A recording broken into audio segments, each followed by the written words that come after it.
Мен Әл-Фараби атындағы Қазақ ұлттық университетінің журналистика факультетінің 1-ші курс студенті Айнұр Аңламазова. Алматы қаласының тұрғындары қаншалықты подкастинг саласы жайлы біледі екен? Жалпы подкаст тыңдай ма? Осы турасында сауалнама жүргізетін боламыз. Саламатсыз ба? Сіз подкаст тыңдайсыз ба? Подкаст жоқ, тыңдамаймын. Жалпы подкаст деген не екенін білесіз ба?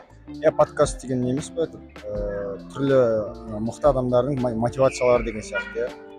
Либо аудио книгалар сол подкасттың ішіне кіреді. Сәлеметсіз бе? Саламатсыз ба? Сіз подкаст тыңдайсыз ба? Жоқ, тыңдамаймын. Подкаст тыңдамайсыз. Жалпы подкаст деген қалай ойлайсыз? Ол не нәрсе? Подсказка ма? Подкаст. Ол не зат екенін білмейді екенмін. Подкаст дегеніміз аудио бағдарламалар радиоға ұқсас, өз RSS арқылы таралатын бағдарламалар. Түсінікті. Жақсы, рахмет. Рахмет, сау болыңыз. Сау болыңыз. Саламатсыз ба? Сіз подкаст тыңдайсыз ба? Иә, сәлеметсіз бе? Қандай бағыттағы подкасттар тыңдайсыз? Көбінесе психология, сол жайында.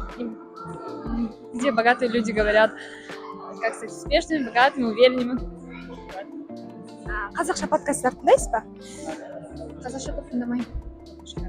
Себебі олар аз.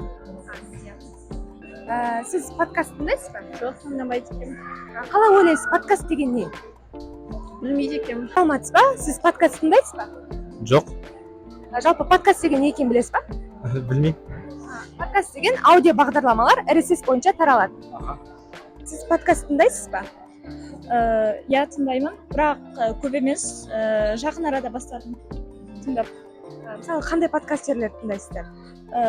Ең біріншіден Нәрікби деген сияқты сол блогерді көбінесе тыңдаймын. Басқалар есімде жоқ, бірақ любительмін да. Бір таңдаулысы жоқ, көбінесе сол Нәрікбиді тыңдаймын.